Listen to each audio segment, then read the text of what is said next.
Why did you look at me like that? I don't know. I don't know if we've started already. I don't know. Maybe we did. Maybe we didn't. That's the worst part about this is just... Is it not official until isn't this just supposed to be a hang anyway? I mean, yeah, but that's for a time capsule. Is it not official until I do the introduction? I don't know. There's a time. There's always like this weird time in the beginning where there's some place we've started, and this now becomes the opening for the next one. That's because I always end up cutting it up in random points, and then it makes it sound like the conversation at the beginning. So and organic. Yeah, it's organic. And then at some point, I'll do the welcome to episode 17 of the Actually Nothing podcast. Dude, we're on 17. Oh, wait, is that the intro though? It could be. Oh, I could reuse it. Oh my god. Because I was kind of talking in a Scottish accent in my head all day. Yeah. Why? I don't know. I was bored. That doesn't. What? I wanted to practice an accent, and I just wanted. So you just. It was because I was watching clips of Samurai Jack. Samurai Jack's sick, and dude. you remember the Scotsman from Samurai Jack? Yeah. So that's what I was using that voice for everything I was reading today. I was gonna say, like, you didn't just wake up and think of that, did you? If I woke up and I started speaking in an accent uncontrollably, then I think I'd have a problem. It was more about you woke up and you felt the impetus to speak in a specific accent. It's kind of like, a little worrying. It's a great day outside. Yeah, you're just like, you wake up and you go. Welcome to Actually Nothing, episode 17, laddies and lassies. Have you seen Scottish? How are you fucking doing? Yes. Okay, I'm okay. Sorry. What did I'm you actually say? really okay with that. No, it's one of those things where, if you're gonna start it, we might as well continue it. Okay. Yeah. Oh yeah, remember when I said we should do the shout out thing at the beginning of every episode? Yeah, I remember that. And then we didn't do it last time because I forgot. Yeah. Quick shout out for me today will be to my friend Gabby Gibbs. She knows who she is. She just started watching our episodes from episode 0, the one that I said. Go to the next one. Yeah. Go to the ones until our voices stop sounding like total garbage because I didn't know how to edit it and we only had one mic for like the first 5 episodes. Go to this one. Yeah. In fact, you should make this one what you put on the Instagram. If she does get to this episode, then she'll know that I'm shouting her out. So there you go, Gib. I'm just gonna say, put it on the Instagram. All right. Well, she'll see that. Put this part on Instagram. I'll tag her. Yeah. Mm-hmm.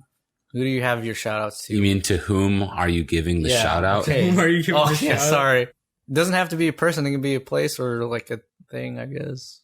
I don't know. I'm gonna give this week's shout out to Aurelio's Pizza for the best, thin sliced pizza this side of the Atlantic Ocean. All right. One thing that I have to say about Aurelio's though is really, really fantastic when it's right out the oven. Yeah. Well, like if you let it sit too long, it drops like 7 tiers. 7 tiers. Yeah. I didn't know you had more than 3 tiers of pizza. Well, it's more like each tier belongs to one different pizzeria. So it's more like a ranking of sorts. Yeah. Aurelio's Pizza right out the oven is like super good. It's delicious. Yeah. I mean, most of the time, day old pizza is kind of all the same. Although I did watch one video where this guy was like, here's how to make your day old pizza really good. And he like refried it or something. But it seemed like too much effort for old pizza slices when I just throw it in I almost said oven, in the microwave for 45 seconds and then eat it again. Yeah, but I mean, like, microwave pizza just comes out like soggy pizza. No, okay. You know what I learned is a secret to reheating not just pizza, but it works on rice really well, and then some other things. Is it a wet paper towel? It can work on French fries too. It's probably a similar idea, but is it a piece of bread? No. Sprinkle some water on it, on top of it, and then put it in the microwave. Really? Because it heats up the water, and then the water will spread its heat, and like the moisture a little bit seeps into the food again more evenly than if you just threw it in the microwave. Really? See, like my poverty special is that's why I said sprinkle it. You don't like. How do you get the crisp? That's the only way to do it. I think it's like then you have to use oven. I'm saying if you're gonna throw it in the microwave for 45 seconds and sprinkle water on it. But if you're gonna go the mild, then do the oven. So the poverty special is just you throw it in a pan and you heat it up. I thought the poverty special was I can't afford to eat pizza. No, poverty special for me was always it depends. Like on Jack's what $2 pizza shout out to you, sponsor us. I would say poverty special is you wake up late, you don't eat breakfast because then you don't pay for breakfast. What if you're intermittent fasting? Then you can don't take eat breakfast anyway. Then intermittent fasting is also the secret to financial success, apparently. Yeah. When I was super impoverished, like not super impoverished. Dude, you but were never homeless. You were never super impoverished. But when I mean, like when I was paying for that you chose. Well, when I was paying for groceries, like, and only using like $20 a week to pay for groceries because that's all I had at the moment, like, you know, everybody has a different line for where they're impoverished. Yeah. Oh yeah. By the way, the theme for this week's episode is going to be, I guess, financial advice in whatever capacity we have, or just talking about our experiences and it's as young adults and going through college with money. Or more like you could probably just ask your parents for a 20. They'd be like, "All right, here you go, JP." Yeah, but I don't like asking for money. Yeah, that's like one of the things I hate doing. Money. If I can make it without having to ask for money, I won't ask for money. If I don't have to. But you can. You have that option if worst comes to worst. Yeah, but also so that's different from actual property where they're like so screwed where there's like, okay.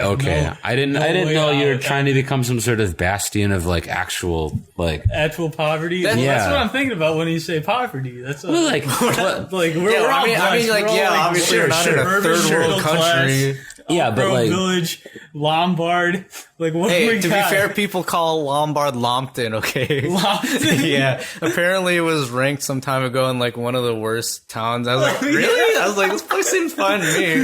I've lived here my entire life. So. Like, there's no way we can say that we're in any poverty.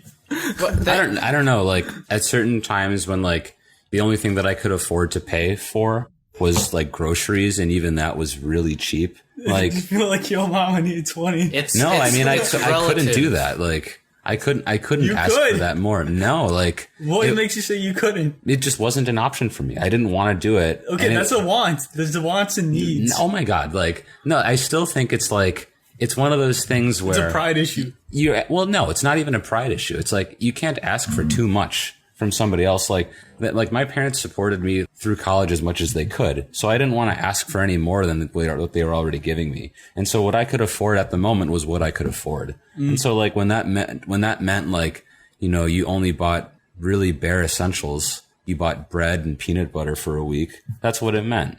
And so like, I don't know, you ask for help when you need help, but also it's not like I'm going to go to my parents all the time and be like, hey, I need this like now. Like, can I have this? Mm-hmm. Because that's not how it works. That's different than claiming that you're in poverty. Well, that's when your definition of poverty is like on like a third world country. Like, that's like when anybody goes, oh, well, at least it's not as bad as being a starving child in Africa. It's like, fucking yeah, of course it's not as bad because we're in the US of A right now as living as like regular middle class people, but our issues are still relative to our standing. So if you're not at the baseline where you want to be, then like, yeah, your situation is going to be probably shittier than you want it to be. Mm-hmm. Like for me, I'm like, obviously I'm still breathing and I have a car to drive and that's good, but it's not like I'm not in the financial standing where I want to be. And like, yeah, I'm not suffering in like Zimbabwe having to travel 12 miles to go get water and a piece of bread, but it's like, still sucks to me. Yeah. I mean, I guess the point is like, there's multiple places where we can have gratitude. Yeah. And like, I mean, the fact that we can make this podcast is only a testament to we're not like, you know, on the edge of dying. But at the same time, it's like, it's not like I'm living comfortably all the time. Like, I'm going to sell off my car just so I can pay for the internet to use to get this podcast out. Yeah. And like, I don't know. There's a certain privilege to like saying things, but then there's also sort of relativity to it as well. Yeah. Like to bring it back that conversation of like when I was the first year of my master's degree, like I basically lived out of everyone else's house because like it wasn't feasible for me to come back here every day and commute back and forth. Like I didn't make enough money to like pay for that much gas, and then I couldn't afford to spend that much gas either. And so I was stuck in a position where it's like you're going to school in the city. You also work really early in the morning. What do you think your parents would have said if you were to have asked them, be like, yo, can I get some money so I can live? I mean, they would have said, like, get a job. Really? Yeah. Okay. Like, that's what it is right now. They don't have the sympathy. Well, no, they do. They help me when I need it the most. Mm-hmm. They bailed me out on more than one occasion. But, like, I really don't like to use that lifeline if I don't have to because like it's their money and like I work at like multiple jobs to make things go, and like when that's good, it's good. But sometimes like in situations that are a little bit more dire, like for instance, after this program, I spent a lot of money invested into this program that I did over the summer so I could prepare for like more programs in the fall. And I basically used all the money to my name to do that. And so like they graciously like covered a month of my rent. And then I barely was able to cover last month's. And now I'm like getting back on my feet and I'm going to be able to cover it from now on. But it's those situations where it's like spending a good like month or two without, you know, with somewhere between $50 to $100 in your account at any given moment is like not exactly a fun time. Yeah. You know? Yeah, I've gotten real close to that zero line. Yeah, my grandparents were recently here and they like really graciously gave me a little bit of money and it was like, oh, this is like super useful right now. Like I can pay off like one of my bills with this. Hey, our birthdays are coming up. That's that's the thing, dude.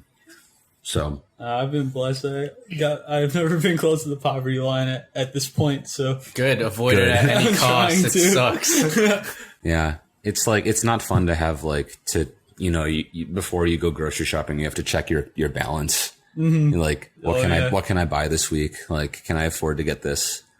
And like, it's like half a pride thing and half of a, like, if you respect your parents, like, you're not going to come asking like all the time for money. Yeah. Like if it's offered, I'll take it. But if it's like, I'm not going to try and ask for it. You know, I'll make things work and I'll like figure things out. But like, it's not like it's been super comfortable in every sort of situation. Well, I'm the same way. Like if things are offered to me, then I'll be like, yeah, thanks. But I don't like actively doing that. Yeah. Or like when it comes to my parents, like if I can cook or if I can do something that makes life easier, I'll do it. You know, it's not too much trouble after all the help. You know, like everything is, I mean, kindness begets kindness, I would say. Oh, that's deep.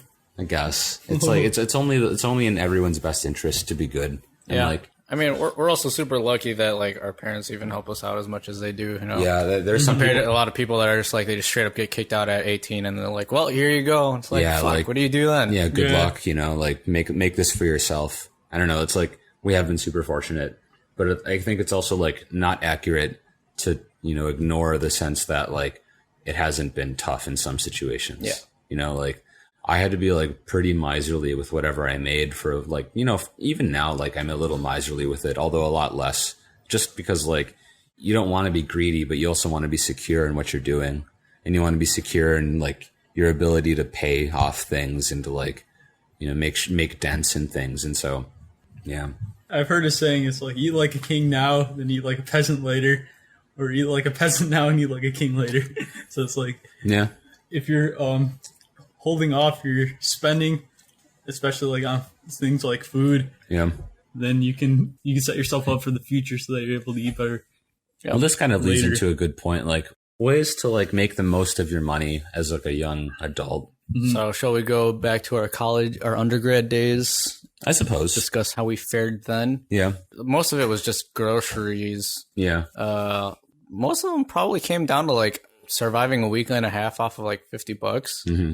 But that's because like all my meals ended up being grilled chicken, brown rice, and spinach for like 6 out of 7 days of the week, and then maybe like one snack thing. So it was really easy to not spend. But also I had the primary goal of eating that in the first place because that was like part of my exercise routine.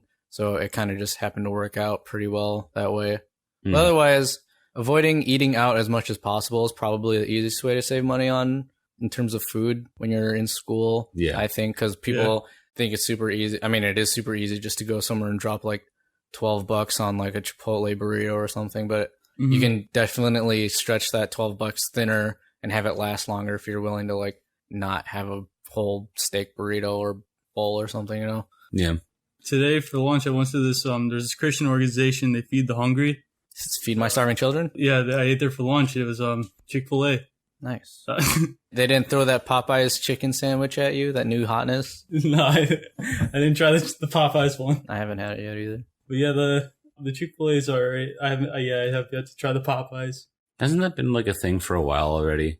Popeyes chicken sandwich was like... It's like 2 weeks now. No, it's been more than 2 weeks, hasn't it? This specific chicken sandwich? I guess maybe not this one, but like it's not like Popeyes didn't produce a chicken sandwich before this. Oh yeah, I'm sure they did before. Yeah, I don't know. Like they use the power of memes to successfully market their food. This is such a bullshit thing too. It's like who cares like what type of chicken sandwich you're gonna eat? It's just a chicken sandwich. Like go I don't know, support whatever type of like capitalist thing you want. Like, I don't care. Just get your stupid ass chicken sandwich. That's a competition though. Yeah, but everyone's all like trying to make these like moral claims on like which is better. Like, oh, you're going to support like Chick-fil-A for their like, even though they have right wing policies. It's like, shut up. How did we get here? We were on poverty and like eating out, I think was. Eating out. That's right. I mean, when I was in undergrad, I didn't eat out very much. I think I ate out like barely, just because like eating out, especially in Chicago or in any big city, is like a lot more expensive than it needs to be. Like when I used to visit U of I, like you could get like a solid meal for like $10 and it would last you 2 meals. Local places that are always usually cheaper and also give you way more food for how much money you're spending. Shout out to Bangkok Thai. Oh, I love Bangkok Thai. That was so good. The issue with that is that my senior year, I lived in the building that was like right behind it. So in order to get home, I had to cross by it, and like 9 times out of 10, it would get me. But I only bought it once. It was one meal for like $7 or $8, but it was the entire day's worth. So it was like decent. I even could go even to the next day if I rationed it out well. So it was worth it to me then. What would you guys recommend for somebody who's spending probably $10 to $12 on lunch every day because it's too lazy to make lunch? Learn how to cook. Easily learn how to meal prep. And what type of foods would be the best for meal prepping? Chicken. Well, if we're going strictly like cheap route, try not to kill yourself slowly by eating only ramen. Like, I know it's super cheap, but it's also like not that good for you if you're eating nothing but that. I'm convinced that the whole ramen thing for college students was just like a big marketing ploy. The fact that everyone knows about ramen as like a college student's like favorite meal is like such a marketable thing. And like at the same time, it's not like, it's good. Ramen kind of sucks when it's in those like styrofoam cups. Yeah. Well, I always just got the ramen, Maruchan. but you add the meat and eggs to it. Yeah, you can add a little bit, but that also means you buy meat and eggs to put in the ramen. That's true. So that's going over budget then, right? Well, so when it comes to that, and this goes to my later years during my undergrad, like when I used to meal prep every Sunday, there's lots of foods that you can buy that'll keep for an entire week that you can have every day. Like chicken would keep for like 4 or 5 days, like from the night that I made it. And then cooking rice is really useful. Most vegetables will be okay for the whole week. I don't know. It's not like you want to do that, but like during certain times it was like, that's what works, and that'll stick for an entire week, and you can have that, and you spend $30 in groceries for an entire week. Buy things in bulk if you can. Like if you got like Sam's Club. If you got a Sam's Club or a Costco near you, like stock up on their chicken or their rice, and you'll be set for a pretty long time, because that was my strategy actually. Yeah, and also like really bank on buying like cheaper like frozen vegetables, because you can buy like bags of frozen vegetables for like 99 cents, and compared to like buying the fresh stuff, which is like, which is most often better, you'd be paying like $1.99 per pound. Whereas you can just get like a bag of it for 99 cents. You don't have to prepare it. You just have to throw it into something. And also like, if you don't want to invest in like a bunch of seasonings, like getting some of those like really easy jars of things is really nice. Like nowadays they make these, they make jar seasonings, or like seasonings. You can buy like Korean barbecue or this or that, or you can buy like Indian food seasoning or Italian pesto or anything in like a jar. And so instead of having to like buy all these expensive ingredients, you buy the mix and you throw it in for like $2. So that's also really useful as well. Yeah. Generally when I was just eating the chicken, rice, and spinach, the one thing that I changed up about it to make it not super boring and monotonous to eat would be like what sauce I put on it. No, seriously. It was like ketchup, barbecue, or like maybe I put like garlic salt on it, and that was like the difference. Dang. Yeah. It worked though. If you're not using Sweet Baby Ray's honey mustard sauce, then you're not living yet. I didn't know they made a honey mustard sauce. Baby Ray's. I love that Sweet Baby Ray's. Hey, Sweet Baby Ray's, sponsor us. Yes. Do you have a card to read? No. Do you want me to retroactively make another one, or do you guys want to come up with a line and then I'll cut it together and put something? I don't know. Just come up with some dumb bunch one-liners Sweet to Baby use. Ray's. They're really good. Whoa, Sweet Baby Ray's will leave you wanting more. Want better days? Eat sweet Baby Ray's. No way. Sweet Baby Ray's, like a sweet baby in the sun's rays, in the cradle of happiness. That's right. That's right. This episode brought to you by Sweet Baby Ray's. But so meal prepping is one of the more, effective things for saving money. Yeah, for sure. Yeah. And especially like not eating out and trying your best not to eat out during the week, and maybe only doing it once is like an excellent way of keeping your finances under check, because then you're only spending money one time on the food. Yeah. Right. And it's also way cheaper than whatever the university or college's meal plan is too. Seriously? Yeah, because they a lot of times, I don't know how it worked at your guys' schools, but a lot of places, at least U of I's, was if you didn't use your credits like by the end of the month, then they would just evaporate. And so like if you didn't use them, then it's wasted money, right? But sometimes, depending on what plan you picked, sometimes you'd have a lot of credits, so like you wouldn't feasibly use all of them in that given time span. So then it's kind of just wasted money. So at least if you learn how to cook, you can ration it out. Plus, it's also just a really good life skill to have, because once you learn how to cook stuff, that's just like one less thing you have to worry about on how to survive your day to day when you're an adult or living on your own finally. Yeah, I mean, the internet is so big right now. Like, well, it has been, and there's so many like recipes for meal prepping. Yeah, literally go to YouTube and just look up like cheap recipes, and I'm sure you'll get like 1,000 videos that will be a useful resource for how to. I mean, that's how like I learned how to cook some stuff. I just either Google or YouTube it, and I'm like, yeah, okay, there you go. I mean, like all those tasty videos where it's like it show you how to cook it in front of you. Yeah, right. And the super popular gift recipes. I mean, I use those too. They're fun, and it's fun to watch it being made. Oh, speaking of looking up things to make it cheaper in terms of school, I think I already dropped this one on the last one when we were giving some college advice. Yeah. But straight up look up PDFs for your textbooks if you can. Textbooks are like the biggest scam in college forever, and they're just getting worse because I know it's stereotypical when they're like, here's the new 12th edition that we just released this year that changed one paragraph, but like that's seriously like a true thing for some places, which is total bullshit. So if you have a cool professor who will either give you the pages to download or makes their own material really cheaply, that's sweet. But if you have a required textbook that you need for a class, see if you can Google the ID number or whatever on the side of it. Oh, the ISBN. Yeah, ISBN. See if you can do that. Google the name of the book, pirate it if you have to. Like, it'll save you a lot of money because textbooks just get more and more expensive, and a lot of times they only force you to buy them because it has like some dumb online code for a class that you might need. I had to do that a couple times, and it was stupid. So, what's the most you've ever spent on a book? On one book? Yeah, I think it was like $300. Jeez. Yeah, it was it's about that. I think I paid close, something like $275 for a book. Luckily, my school had a buyback program, and it was, I think they gave you full refunds for it too, which was nice, because a lot of places they'll shortchange you on it and only give you like 15. Seriously, you get like 15% or something like that. It's insane. Yeah, that's nothing.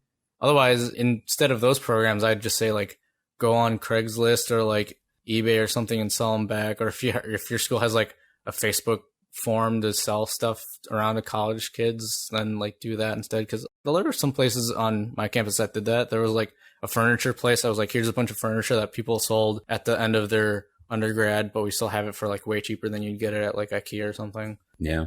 Buy secondhand stuff. It helps a lot. That's another thing. Like, there's a few ways that you can get secondhand things. Like, basically adopting things from other people is great. But then also like, a trick that I had used with one of my roommates is you basically go to the richer areas like around the neighborhood and you just like take stuff off lawns because or you just steal like you dumpster dive. Like, people, there's like, a whole subreddit dedicated to that. Yeah, and there it is. Like, there you go. Reddit comment of the week. Like rich people will throw stuff away just because they don't want it anymore. And so like we've been able to nab so many things just on that alone. Like the TV that we used for 4 years was nabbed via that. It was a heavy ass TV, but it was awesome. It was big too. Or like plenty of really great furniture, like nightstands or like small cabinets that, you know, you don't have to worry about. It's not like it's a couch or something. Yeah. You know, don't trust a couch or like a mattress. Yeah, sanitize whatever you're pulling off the curb, but yeah, seriously, it'll be there. Yeah. Yeah. But so like, that's another great way of like furnishing your apartment. Instead of having to buy everything new, just like, you know, pick it off of people. Yeah. Or like ask anybody that you know if they have like extra stuff laying around that they don't need, like a cabinet or like a small table or a chair. Chances are they'll give it to you or sell it to you for real cheap. Yeah. And you save some money. You don't have to spend it on buying more expensive stuff. That's a really good one. I think because especially once you move into a place, like you want to furnish it, you know, you don't want it to look bad. You don't want it to look like shabby or anything. Yeah. You want to make it your place. Yeah. I think when it came down to like spending money as well, keeping track of where you spend money is really important. Like keeping a good budget and keeping I don't know, checking your bank account regularly and like watching yourself is really important. Yeah. The one thing that was recommended by the guy I was talking about, Marco, Whiteboard Finance, there's a freaking Google Drive. They have a template. It's like an Excel. It's a Google Sheets. So it's like a template where you can just basically track your monthly budget, like whatever you spend. So there's a tab that has your planned, and then you go to the second page of that, and then you put in what you actually spend. So then it just tracks it all. And then at the end of the month, you look at it and be like, oh, I spent too much here. And you can adjust for the next month. So it's just a basic budget keeper. And it's free. Yeah, there are dedicated apps on your phone that are free to do that. I do that too. I just made my own Microsoft Excel spreadsheet, and I track all my stuff monthly. So I know how. Yeah, it's super accessible, super easy, and it's very helpful to help you track what you do. Yeah, because you said earlier, personal finance is a thing that they don't teach enough, which I wholeheartedly agree. Even like learning economics classes in high school, you pretty much forget all that stuff right as soon as you leave. Yeah, I remember college, I think it becomes a little more real for people because they're like actively in a situation where finances can like make or break them sometimes. I remember e-consumerism. They talk about how they color code stuff in the grocery aisles. Like they put it from top to bottom. They put all the colors together. And then they put the essential stuff like the milk and the eggs in the back of the store so that you have to walk through the entire store to get to those essential items, and then you're more likely to impulse buy. Yeah.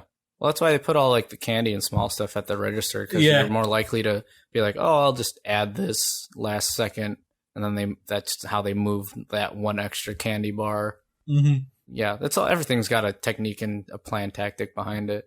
But my last year, I took a personal finance class, which I 10 out of 10 recommend. Like that's probably, I would say, the class that I learned the most practical information out of any college class that I took during undergrad, just because like I learned a lot of life skills about it in terms of financials, like house stuff, IRA stuff, buying cars and all that stuff. A lot of useful information came out of it, and like I still hold on to a lot of the materials that I had from that class just because like it was actually useful. So that was definitely a game changer for me, that I still use that information today, which is not something I can say about a lot of the other classes that I took. So if you guys still have time to fit in your schedule and you're an undergrad, definitely try to see if you can get a personal finance class as one of your gen eds, or even if you got like extra space in your week, do it, because it will definitely help you. Otherwise, like how I suggest everything else, just Google it, YouTube it. Basic personal finance stuff will help you a ton. Yeah. One thing that I learned from my uncle in terms of like, if you don't want to take a class, like a good rule of thumb is like, you know, try not to use credit very often. Pay for things in cash or pay for things like off of debit, just because then you don't end up accruing too much debt. Really? Yeah. I was told kind of the opposite, but you want to spend credit, but then pay it back when you have it. Like, don't buy things you can't afford. Well, there's so that's how you build credit. Yeah. Well, yeah, but like it's a different thing. Like you shouldn't be spending credit that you don't have is the issue. Okay, yeah. And then when you can, like paying for it outright is better than like putting it away. Yeah. Like there is a technique to effectively building credit. Yep. It's a balancing act for sure. That's what my uncle had told me, was like as much as you can, like try not to do that, and like basically put away a lot of money as much as you can, and that's like a, really useful things, like to really think about what you need the most and really think about like how much you can put away at the end of each month. I mean, like, I think one thing that I did when I was like, even now is like, anything that I don't think is necessary, you know, and even if I want it and I have the means, like I'd rather wait first. And like, so in terms of like impulse buys, it's like rather than, you know, falling into the impulse of buying something that may be like $50, like wait like a week. And if you can still afford it in a week and you still want it in a week, then I mean, go for it. But like the waiting is a lot more important. Like the delayed gratification is better. That's the advice I always hear on getting tattoos is wait a year before you get a tattoo. So decide on a design or whatever, wait a year, and then if after a year you still want that tattoo, then it's like, yeah, okay, go ahead and get it. Because a lot of times people will get spontaneous tattoos and then they end up on that one show where they have to fix it because it was total garbage. Yeah. Or it's like, or you have to get it laser removed, and that's like incredibly painful. Ooh, and expensive. Yeah, that too. Yeah, that's a solid piece of advice. One of the profound lines that stuck with me from my personal finance class was becoming rich is easy. It's staying wealthy that's the hard thing, or getting wealthy is a hard thing for people to do. Because like, I think statistically, not a lot, but like people will hit millionaire status just on purely on the amount of money that they'll accrue through their lifetime, but they don't keep that money because of their spending habits. Like a lot of professional athletes, you hear they end up going bankrupt because after their careers are over, they continue to spend as if they had the money that they were making while they were still in their athlete phase. And then they go bankrupt because they can't sustain that lifestyle anymore instead of like smartly investing it and putting that money away and ensuring their future is good. So like you said, plan ahead as far as you can too, because you'll only thank yourself down the road for that. Do your IRA, do your 401k. Yeah, that was another thing that I was going to say is like, you know. You want to talk about that for a little bit? Some retirement account stuff. Social Security is a sham. It's not going to be around for us. No, what? No. We're fucked, dude. Is it really? Opening up like a Roth IRA, like when you can, is really useful. Yeah. The younger the better is what I've heard. Okay, yeah, let's talk about that a little bit for IRAs. So for us youngins, us sub 30, early 20s people, the difference between a Roth and a regular retirement account is Roth is, ooh, nice kill. You backhanded that and died, I think. I got it, yeah. That was sick.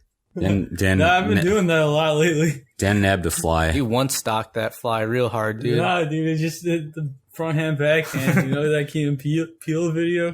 front hand, backhand. I always get the flies at backhand. It was just chilling on my leg, so that was I hit it with the backhand. solid. You gotta have the flick of the wrist. Flick of the wrist. It's legit, man. And now it's time for Dan's Facts. And then you know how there's like if you're giving a high five, you want to aim for the person's elbow. Yeah. It's kind of like that. Like you want to aim a little bit past For the fly's elbow? Yeah. Oh, that's a fly killing technique. Aim for the fly's elbow. That's how my backhand's been working. Which of the 6 elbows did you aim at? Dude, I like past the fly. Oh. Okay, yeah, I'm probably not. Well, there you go. There's Dan facts for the day. How to kill a fly. I like that. How to effectively kill a fly with your backhand. All right, I use the bathroom. Okay, solid. The nice thing about doing everything in post is that it doesn't matter how long I wait in between each sentence. I can just make it all sound like I spoke coherently. Huh. Did you mean to say spoke incoherently as if they were in 2 separate ideas? Spoke coherently. Spoken coherently? No. It just sounded like the way that you inflected on those words was like you did it separately. I did it intentionally? Yeah. Maybe I did. Maybe I did. Boy. The nice thing about doing everything in post is that it doesn't matter how long I wait in between each sentence. I can just make it all sound like I spoke coherently.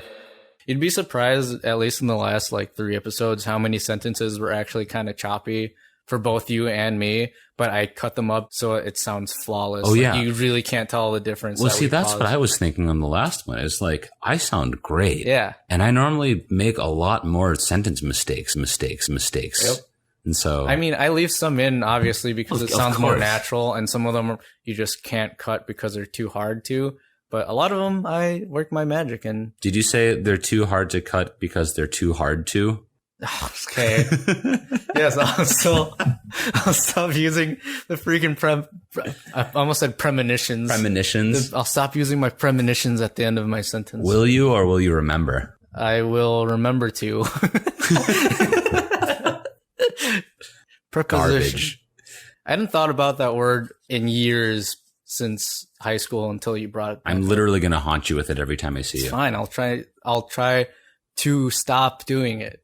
Okay, I mean, it's not like that was going to be I hard know. to do. It's like, it would have been problematic if you would have said, Being on edge with that one specific grammar mannerism is making me really dissect everything that's coming out of my mouth now. good. That only makes you a better speaker. Is it going to up the quality of our podcast now? If we don't get better reviews like within the next week, I might just revert. We haven't gotten any written stuff yet. But to be fair, we're only in like the tens of views per episode, so it's not like I expect anybody to do that. We should start doing that. Hey, you who's listening to this episode right now, drop us a 5-star review on Yelp. On Yelp. Yeah. Are we on Yelp? No. Are we a restaurant on Pretty Yelp? sure Yelp is strictly for restaurants? Yeah, I think so. I don't know. My sister is a big Yelp user, or she was. Really? I think you earn like points and stuff. I don't understand Yelp to be any sort of corporation, more of just this like god that It's a deity that presides it's over like, things. It's Gordon Ramsay's Yeah. conscious that self-inserted into the internet and decided which places are worth eating at. That's, which places I mean, aren't. it might as well be that. That's how I view Yelp. Anyways, what were we talking about before Dan left? You were about to go on the thing about Roth IRAs. And Yes. the difference. Okay. Oh, yeah. So for us young adults and people who are planning on doing IRAs, which everybody should because your future will be made significantly easier by it. The difference between a Roth IRA and a regular IRA is that regular IRAs are pre-taxed and then Roth IRAs are post-tax, meaning with a Roth IRA, you pay the taxes on the money that you're depositing into that account now, as opposed to paying the taxes on it later when you take the money out. So the reason why a Roth IRA is good for people who either aren't at the maximum earning potential or aren't earning as much as they will later down the road if they think that they'll earn it, which generally, speaking, you do as your career goes on, hopefully, is because you can think about it this way. If generally speaking, tax rates increase as time goes on along with inflation. So if, say you're paying 5% tax right now, you pay that at a lower tax rate than, say, this is being really exaggerated, but like 15% tax in the future. So if you're paying a lower tax on the money that you're inserting now before you take it out, then that means the amount that you had to pay for the moving of that money is smaller than it will be in the future. Does that make sense? Yes. Well, So- that's what I've got. Yeah. So luckily for me, I had that knowledge when I took that personal finance class. So young people, if you can, do a Roth IRA, or if your 401k that your workplace offers it, also take 401 Roth if you can. Also, if they have matching, Company match, yeah, if they do company match, also do that. Generally, from what I've heard, I don't know if you're doing that. My company does 6%. That's pretty good compared to a No. lot of places. Yeah, probably. I think it's 6%. I gotta look into that again. Yeah, generally, That's what I'm donating. generally from what I hear is people say match what they're paying out. The max. Yeah, max out their match for your 401k first, and then if you still want to contribute to your secondary IRA, then put more money in towards that. Just because if you do a company match which for those of you who don't know if your company or workplace offers a 401k match, 401k is just a retirement account that the company offers, and then matching means that they'll put some percentage of the money that you're putting into the account also on top of what you're putting. So if you... Yeah, right now, Yeah. I'm getting the 6% company match plus 10% for a Roth IRA. That's pretty good. Yeah, so that's a significant portion of my check, but in the long run, It's better It's for you. good. It's literally free money. Yeah. Yeah. and then at this point, like I don't have a lot of expenses. I'm living at home, and then I'm still able to save money. So it's like if I'm able to live on that shortened paycheck, even though I have more than enough to get by, Yeah. and still save money. So it's like that's probably the best idea for me in the long run. IRAs and stuff. Just take it for our advice with a grain of salt because we're still young and we don't know all the ins and outs yet, obviously. If you want to do it, go look up some resource that knows a lot more about it and then learn about it yourselves. But that's kind of just where we're at. Have you guys looked into just investing in stocks and bonds? I have. That I mean, I type of- can't do it yet. Obviously, I don't have the means to, but But yeah, maybe Indeed. it's like something that I could look into.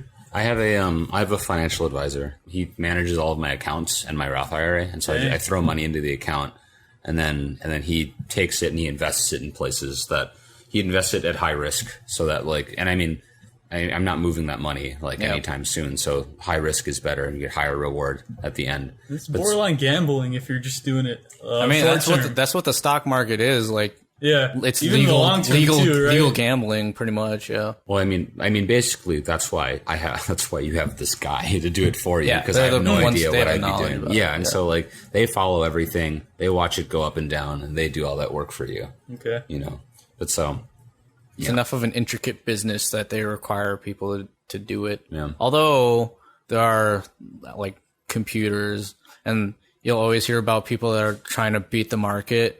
But from what I've gathered from different people, they said like it's impossible. Like nobody can accurately predict the market no matter what they say. And that's why insider trading is illegal. Yeah, without insider trading, right? I think I want to talk a little bit about after being an undergrad, as somebody who went through their master's and did and had to, be good on funds throughout that entirety of that program as well. Mm-hmm. A lot of it was like use public transport. Like, if you have a car, saving on gas money is really important. And it's also better for the environment to take public transport. Mm-hmm. Like, I remember plenty of times where I'd leave my car, in one place that I knew I could keep it for a few nights, and I would just take public transport all over the place. And it would be easier because I wouldn't have to worry about parking. I wasn't paying any money on gas. And I could make a full tank of gas in my little car last for 2 weeks. And so that's a great thing.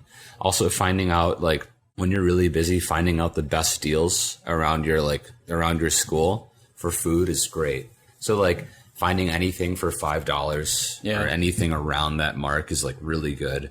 Finding out where you can get the best quality for the least amount of money. And that's just knowing your area and stuff like that. And then also we'd already talked about things you should be doing already, learning how to meal prep, learning how to cook, watching your finances and doing things like that. Use your student discount if you can. I mean, even now, after you're out of school, use your student discount. Yep. It's not like people are going to be checking files. If you have your card on you, it's nobody's going to question that. And it's not like you go through drastic change between 1 or 2 years after you get your degree. Mm. Yeah. And the second thing is when you meet your bosses, be nice to your bosses because they pay you. As much as you can probably hate a job, it's really important to be nice to everyone in your job. Yeah. Yeah. Build good connections is probably one solid piece of life advice. But also great financial advice. Yeah. You have more potential to make more money if people like you rather than if people don't like you. It's not a direct correlation, but I don't know. It can help, yeah. It'll help you in getting jobs. Yeah, that's for sure. Yeah, at the very least, it can be a good reference for you down the line for job hopping. Yeah. Also using coupons. Coupons are awesome. Oh, yeah, there you go. That's another thing that I did a lot when I was in college. If I had to buy something online, or even if I do it now, see if there's an online coupon. There's that extension that I know everybody gets Shop shilled tag. out for it, but it works. It's legit. It does? I use it. Yeah. Okay. Honey's not sponsoring us, but gosh darn it, if they did, I would love it, and I'm still gonna promote them anyways because they're legit. But yeah, look up online coupons if you can, because it will save you, even if it's just a small amount. Small amount saving something. Yeah. And the one quote that my one professor said about getting rich, he was like, penny saved is a penny earned. Yeah, there's that. But it's the way to get rich is it's not earning a lot of money, it's spending as little as you can, because then you will have more money in the bank, right? Yeah. Yeah, lifestyle inflation is one of the huge causes of just losing money, because you inflate your lifestyle just because you have a bigger paycheck. Mm-hmm. But if you can avoid that, you can avoid the lifestyle inflation, then you're able to be modest. More money. Yeah, be modest in the areas where you can. If you have a little more money to throw around, by all means, treat yourself, but still try to stay on top of your finances first and foremost. Like you said earlier, plan out the things for your payments that you need to cover: rent, utilities, any other outstanding debts. Do all that stuff first, and then see what else you got at the end. And then if you can throw that around, then go ahead, do that. Also shop deals. whenever you're grocery shopping, always buy into the deals. That's what like saved me the most money. Like Jewel Osco sometimes will sell like $2 per pound. So you can get 3 pounds of chicken for $6. And like that'll last you all week. That's a solid deal. Or like anything that has you buying like, buy one, get one is like great. Yeah, punch cards. Dude, punch cards are great. Punch cards are awesome. I have a punch card to Dairy Queen that I have not used yet, but I'm 100% plan on using it someday. It doesn't expire either. That's the best. Yeah. And if worse comes to worse, drink lots of coffee. Right. Because then you don't have to eat. Oh, Oh, really? because you'll shit yourself so bad. No, because coffee's a hunger suppressant. Oh, really? It's like smoking. It's like, Oh. but don't smoke. It's bad for you. Yeah, Drink and to coffee go the instead. extra mile, don't even drink coffee. Just crunch up the beans in your mouth and suck on that. That'll be your way of getting my your God. nutrition. Oh my God. Did you know that the most efficient way of getting your nutrients is actually through soup? I've heard that. It's like Did you tell me that? I think maybe I told you that in another way, but like because soup or liquid is the easiest thing to digest. So if all of our meals were just in liquid form, it'd be easiest to get our nutrients through that. So go home and turn your Blendtec blender. Ask yourself, will it blend? Which it most likely will. And then turn your steak into liquid and chug that shit. Yeah, I had a buddy, he only ate Soylent. And that was like the meal replacement. It's like liquid. I heard it sucks. And then, because he said he was eating takes too much time. He was like You dude, just turn it all into mush and that's all he Hey, ate. dude, Just a it meal works replacement. sometimes. So he's like trying to save every penny and every pound and like every calorie. hey man, if you can be Hardcore, man. It's if you can be hardcore shit. frugal and ripped, why not? Yeah. Oh, another point. Soylent. Another point. If you don't have to drink, don't drink. Liquid? No, like alcohol. Oh yeah, for sure. Alcohol is like Alcohol's a money trap. sink. Yeah. Also, smoking is also a money sink. Yeah. Don't smoke. It's bad for you. Drugs are also a money sink. Don't do drugs. They're bad for you. Drinking is fun. If you really need to drink alcohol, go to Walgreens and buy that 99% isopropyl and just cotton swab, and you're good to go. I don't know, man. If you set your standards really low for alcohol, you can be fine. Yeah, you could just buy like a fifth of New Amsterdam, and that's like what, $12. Oh, I was thinking like shitty beer, like Natty or like I'm Hamm's. done. I'm done drinking shitty beer. PBR. Like, Yeah, You and want- PBR was like okay. no, Yeah. PBR is still trash. I mean, yeah, It's it's a redneck relative beer. to everything else, but I still think it was like on the trash beers. It was on the upper tier of trash beer. I don't know, man. After becoming a beer snob, you can't drink anything else. Oh, are you publicly claiming that you are now a beer snob? I think he's always been one. Are I've you always kidding? been a Are you beer kidding? snob. I've refused to drink anything below like, mid-tier Cow. beers. Yeah. Spotted Cow is great, but like, I don't know. I think below Corona, I won't drink anything. Here's the deal for me. It's an efficiency thing, an economy of calories. I don't want calories that don't taste good. Like if I'm gonna true. be expending calories, I want it to taste as good as I think it should. Well, see, that's why I never understood the argument of people that were like, "Oh, you're getting like a margarita or a mixed drink. Oh, it's a girly drink because it's color." I was like, I don't care. It gets me drunk all the same, and it tastes good. That's even better for me, dude. Yeah, that's why if you really want to stay thin while drinking a lot of alcohol, you just got to stick with hard liquor. Oh, I thought you were gonna say like throw up right away after reading.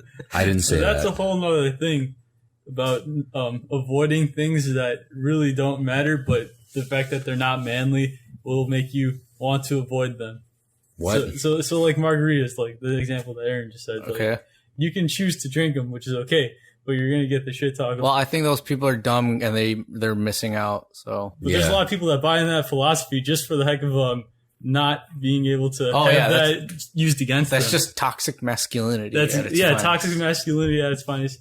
You can say that, but if you want to buy into that, it's still popular to buy into that, even though you consciously know that. It's almost like a weakness. Dude, if I can make every drink taste fantastic and better than regular food or regular soda, you bet your ass I would.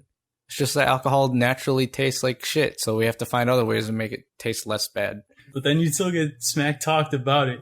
Whatever. I don't know. That's why you just drink bourbon. Like, only Scotch drinkers will like shit talk you for drinking bourbon. Or you drink enough until nothing makes sense and their opinions don't matter because you won't understand what they're saying anyways. Or you just hold enough self-confidence to where their opinions don't matter Yeah. to begin Yeah. with. If you have an issue with other people judging you on what you're drinking, then like you got some other issues. You've got something else to think about. I think it's more of a cultural thing. So if you're in that environment where everybody's going to judge you, you want to be able to not be judged. Yeah. Well, okay. Don't drink in a place where there are shitty people too. Are you saying choose your friends selectively? Oh yeah. Good life advice. Choose your friends economically. Actually, yeah. Well, real friends won't make you spend money to hang out. True. Yeah. Right? Anyways, you want to give me the $5 you guys promised me? Wait, what? For what? It's a bit, dude. You guys got any more financial advice? The best advice I'd give you is don't go to school. Save your money and go to trade school. Save big money at Menards. I mean, that's the best one, I would say. For quality windows, siding, and doors, call 866-4FELDCO. Got any other ones? Money savers? 773 202 862 Luna. I heard that commercial, the numbers that they say is different depending, obviously, because it's not one center for each thing, but the jingle's still the same. Yeah. So for us, it's 773-202, right? Yeah. It could be like 5862. it could be different for another place. Okay. Oh, you mean a different area codes? Yeah. Okay. It could be like 803-4712 Luna. Well, that still doesn't work. 4712. I don't know. You can't have four numbers in the middle to suck at numbers. What's the Empire one? 588-2300 Empire. Today. Yeah. Those weren't really money saving things. Those were No, those advertisements. are just commercials that have been pounded into our heads since we were small. Francis Tracy. Francis Tracy. I'm hoping that the Ready sheer to file for Chapter 13 bankruptcy? I'm hoping that the sheer density of advertisements in this one section just gives us enough attention, and somebody's gonna come across and be like, "Yeah, it looks like they did a good job at advertising us. Let's give them some money." like Luna's gonna contact us about this, and like we're gonna have to read a script about Luna. I mean, I'd be okay with that. That'd be one of the more fun things. Luna was that a we did. sleeping place, a mattress place. No, Luna was carpeting. Oh yeah, I forgot. I mean, competitor it's deceptive though. Empire. It's deceptive because Luna is, it's like sleeping. It makes me think. It's like I've heard. Okay, you know how there are like 50 mattress firms all right next to each other. Okay, this is the best one. Yeah, my favorite conspiracy theory is that they're all money laundering scheme, right? which I kind of believe because there was one very credible seeming post about like it really dug into the nitty gritty about all their locations and like how the money moved within the companies. I was like, it kind of makes sense. But like, why are there so many mattress firms right Well, next that's the to thing. each other? Nobody buys mattresses that regularly in such a small area. And when's the last time you ever set foot into a mattress firm? I've never set foot into That's a what I'm mattress saying. firm, I only actually. set foot into an American mattress one time, and even then it was sketch. And I never felt the same since. I never went back. I got my mattress at Walmart. Maybe It was awesome. when you test their beds and laying down on it, little bugs crawl into you and zap your brain and then make you have impulses to buy more mattresses. Do you remember that one story about the silverfish you told? Yeah, it was fucking gross. I think that's exactly I had what to that recount. was. Well, they put me off on sleeping for a long time. Oh gosh, dude. I gave that recounting the other day, and all my friends revolted. Also, I was like, Revolted? "Yeah, well," or they, whatever this action is, reviled. Yeah, they were. Yeah. Whatever. I was like, "Yeah, imagine what it was like being the person that happened to. Yeah. It sucked." To happen to. God damn it! To which it happened. Yes.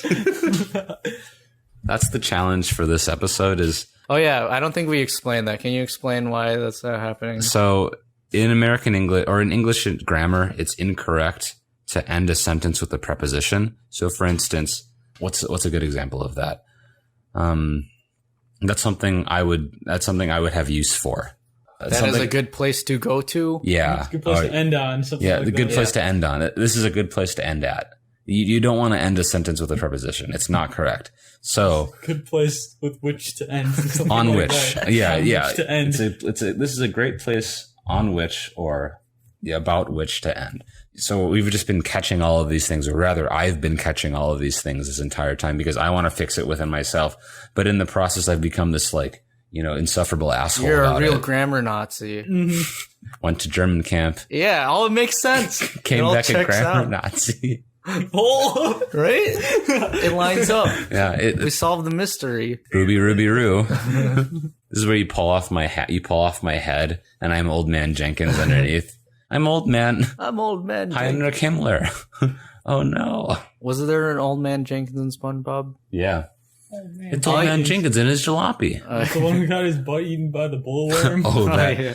Except for when he was Old Man Jenkins in the jalopy, that one episode where Mr. Krabs was swearing all over the place, he was a purple fish. Oh, With, he and changes. then when he got his ass eaten by the In by the 2019, worm. that takes a very different connotation. by the worm, he was an orange fish that didn't wear pants.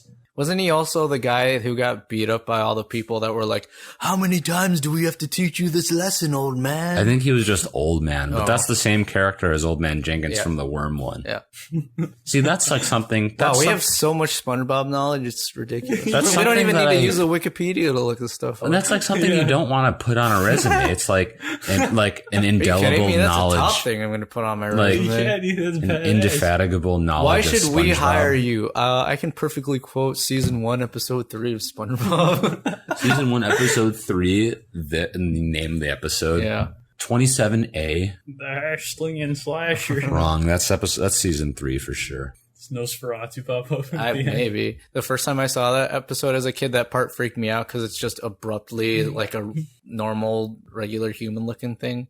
And I didn't understand the reference until far later. That was such a weird reference to make for a bunch of kids watching. Like, Yeah. Well, that's what, a lot of early SpongeBob was full of like adult references. like what kid in gonna like the know early Nobody knows 2000s is going to know who Nosferatu. Nosferatu is? That's like a salute to the parents having to watch this show. That's like if they inserted the Hands of Manos into Manos, the Hands of Fate. Yes. Manos, the Hands of Fate, greatest movie ever made. Watch it. Anyways, you got anything else? Don't be an idiot. Like, that's the last piece of manage your advice. money closely, friends. Yeah, Because your future self will only thank you for it. I think I said that already. I think so. But I mean, it's true. Yeah. Or else you'll end up like those people who only have really nice cars, but then have really bad houses. And they can't keep the cars. Yes. That's like a legitimate issue that was in China, I believe. Really? I don't know if it's still a thing, but like they would blow all their money on really nice cars, but then they'd come back to like a cardboard box pretty much because they don't have anything else. So Live in do the you car, I park, guess. Yeah, I was gonna say you live in the Yeah, car. You pretty could much. like park your car near the The whatever. cardboard box garage. I think using common sense is like that doesn't apply here because not too many people are They just don't have the sense. fiscally, learned. So Yeah. They have to gain the common sense by either having somebody teach them or having the will to learn about personal finance themselves. And maybe, hopefully, that's what we did for you a little bit too. yeah.